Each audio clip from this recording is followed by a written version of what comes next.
Βίντεο και σε λίγο θα μιλήσουμε με το θείο του θύματος και το δικηγόρο της οικογένειας, τον κύριο Αγαπηνό.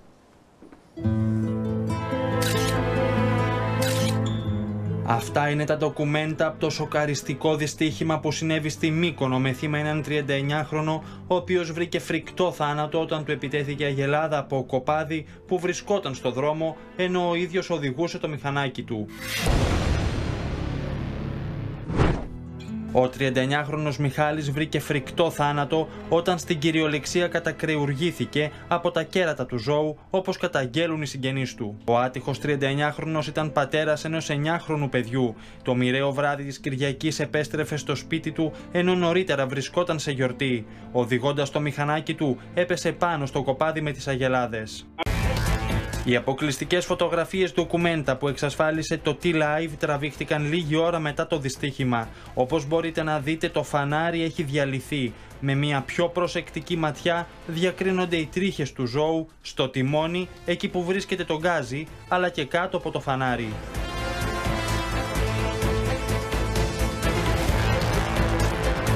Το θέαμα που αντίκρισαν όσοι έφτασαν στο σημείο, ακούγοντας τις φωνές του άτυχου άνδρα, ήταν αποτρόπαιο. Να βάλω στην κουβέντα μας τον κύριο Αγαπηνό, παρακαλώ, και δεν θα προλάβω. Πρέπει να μας μιλήσει ο δικηγόρος σας, ο κύριος Νίκος Αγαπηνός. Ναι. Καλησπέρα σας. Καλησπέρα.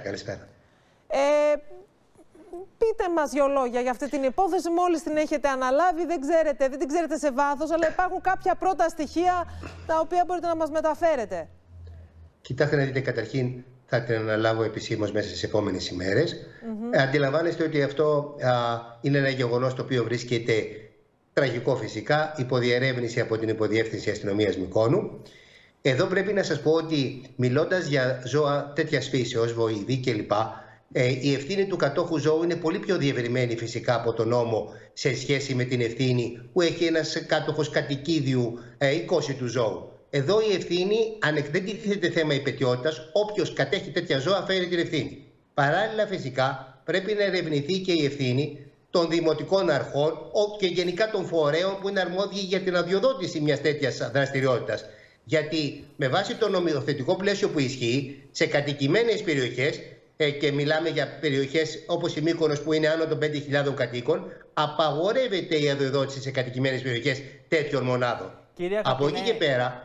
Ναι, να βάλουμε και κάτι ακόμα στην κουβέντα, ότι οι αστυνομικές αρχές της Μυκόνου γνωρίζουν πάρα πολύ καλά την ύπαρξη του συγκεκριμένου κοπαδιού, καθώς από τον Νοέμβρη του 2020 ο εξαιρετικός συνάδελφός σας, ο κύριος Στέλιος Γκαρίπης, έχει καταθέσει μήνυση στο αστυνομικό τμήμα, μέσω του αστυνομικού τμήματος, στην εισαγγελία μάλλον, για κακοποίηση των συγκεκριμένων ζώων. Και μάλιστα έχει επισυνάψει και σχετικές φωτογραφίες, γιατί τα πόδια τους ήταν δεμένα και δεν μπορούσαν να κουνηθούν.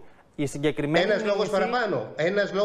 Η συγκεκριμένη μήνυση, από όσο γνωρίζω, έχει μείνει στο Σιρτάρι και δεν έχει φτάσει μέχρι την εισαγγελία Σύρου, η οποία είναι αρμόδια. Άρα οι αστυνομικές αρχές γνωρίζουν. Ένα λεπτάκι. Έχει κατατεθεί μήνυση και έχει μείνει στο Σιρτάρι ποιου?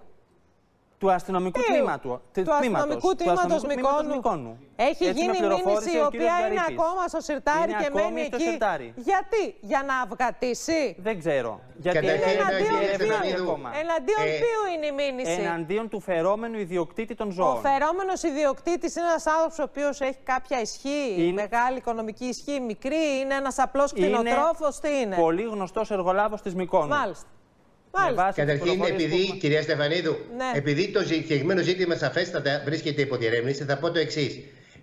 Εδώ τώρα όλα αυτά είναι απόρρια φυσικά του καθεστώτος ανομίας που έχει βασιλεύσει κατά κυριολεξία τα τελευταία χρόνια στη Μύκονο. Τίποτα δεν είναι τυχαίο.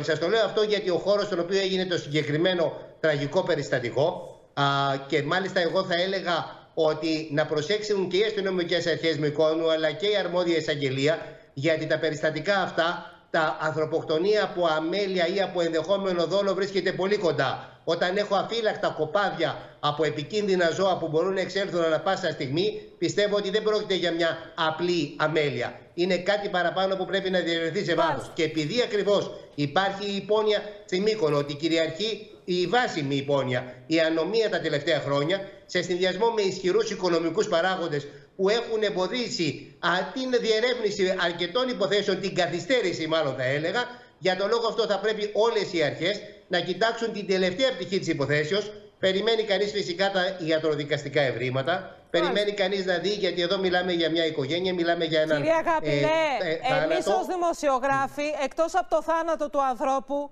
ενός ανθρώπου βιοπαλαιστή, όπως είπαμε, έτσι.